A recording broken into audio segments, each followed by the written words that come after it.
everyone, buckle up because today we are diving headfirst into one of the most momentous events in modern history, the Russian Revolution. Ah, yes, the Russian Revolution.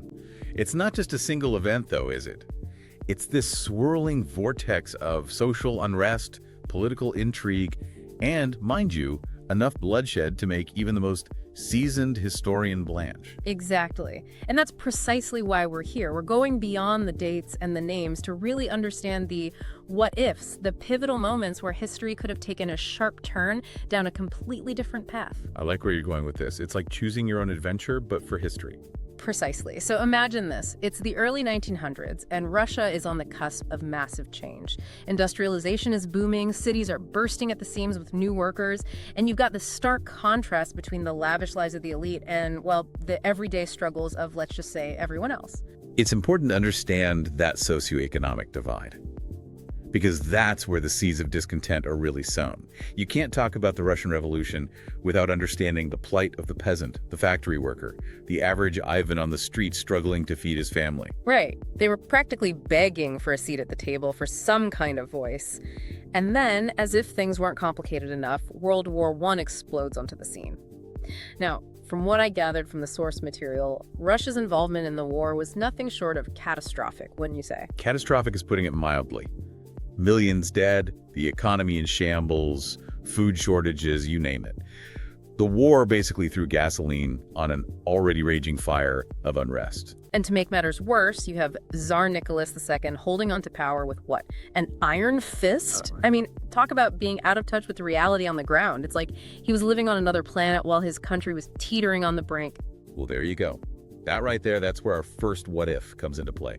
What if, instead of clinging to absolute power, Tsar Nicholas had actually listened to the growing chorus of dissent? Hold on, pump the brakes for a second. You're saying there was a chance Nicholas could have averted the whole revolution, like turned things around completely? It's a question historians have debated for ages.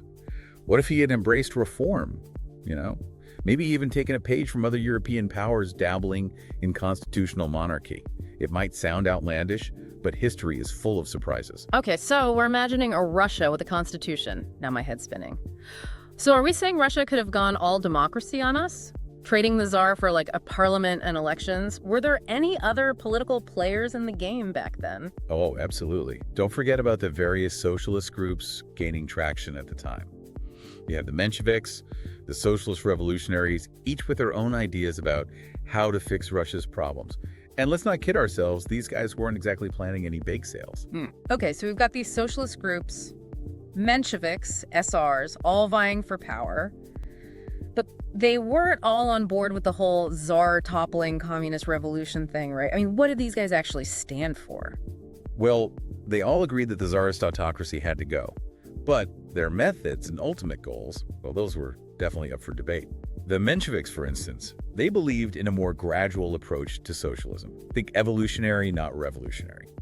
So working within the system, trying to win elections and all that, that's a far cry from storming the Winter Palace. Right. They figured Russia wasn't quite ready for a full-blown socialist state. They wanted to focus on building up a strong working class, educating the masses, laying the groundwork for a more socialist future. And you had the socialist revolutionaries, the SRs.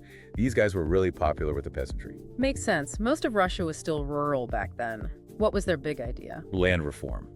They wanted to take it from the wealthy landowners and redistribute it among the peasants.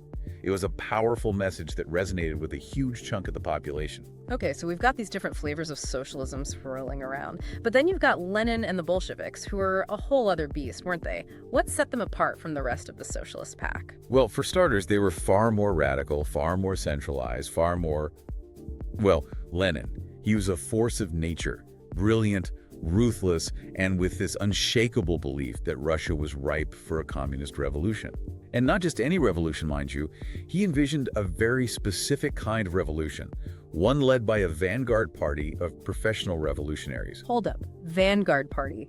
You're gonna have to break that down for me. Basically, Lenin believed that a small, highly disciplined group of revolutionaries could seize power and guide the masses toward communism. It was a far cry from the Mensheviks' more democratic approach. So less power to the people and more power to the select few who know what's best for the people. That's putting it a bit bluntly, but yeah. That's the gist of it. And this is where Lenin's return from exile in 1917 becomes so crucial. It's like throwing a match on a powder keg. I bet. Here you have Russia, exhausted from war, starving, and politically divided, and into this chaos walks Lenin, armed with his fiery rhetoric and that incredibly catchy slogan, peace, land, and bread. You've got to admit, it's a marketing masterpiece. Oh, absolutely. He was a master propagandist. But it wasn't just catchy slogans. Those three words tapped into the deepest desires of the Russian people. Peace, meaning an end to the senseless bloodshed of World War I. Land, meaning a chance for the peasantry to finally own the land they tilled. And bread, well, that meant an end to the hunger and deprivation that plagued so much of the country. It's a message that practically wrote itself. No wonder he rallied so much support.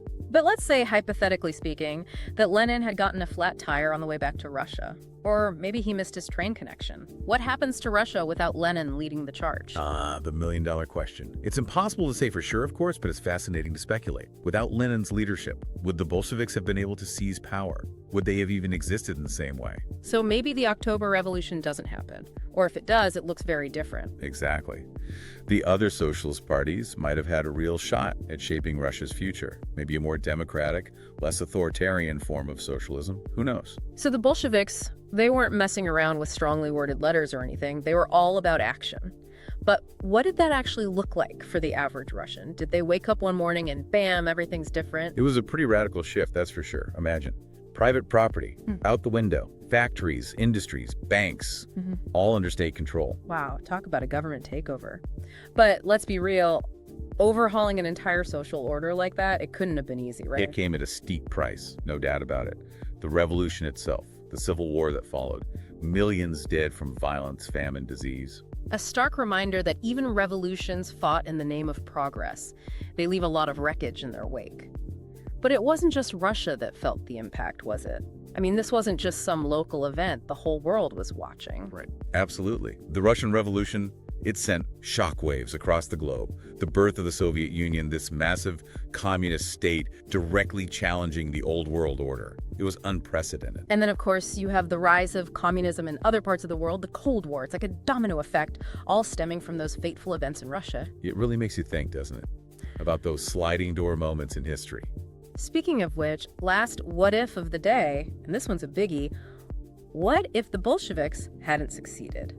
What if the October Revolution had gone belly up? What happens to Russia then? Now, wouldn't that be something? Does the Tsar come crawling back, tail between his legs? Or does Russia take a completely different turn? Maybe a constitutional monarchy, or even a capitalist democracy? It really boggles the mind, doesn't it?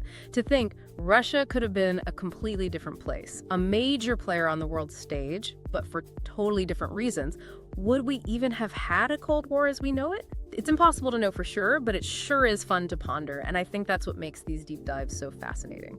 It's a reminder that history, well, it's not just some dusty old textbook. It's a story full of twists and turns, near misses, and unexpected outcomes. And sometimes it's those what-ifs that really get us thinking about the world around us. Couldn't have said it better myself. So next time you're reading about some historical event, don't be afraid to ask those what-if questions. You never know what kind of mind-bending possibilities you might uncover. Until next time, keep those history books open and those imaginations running wild.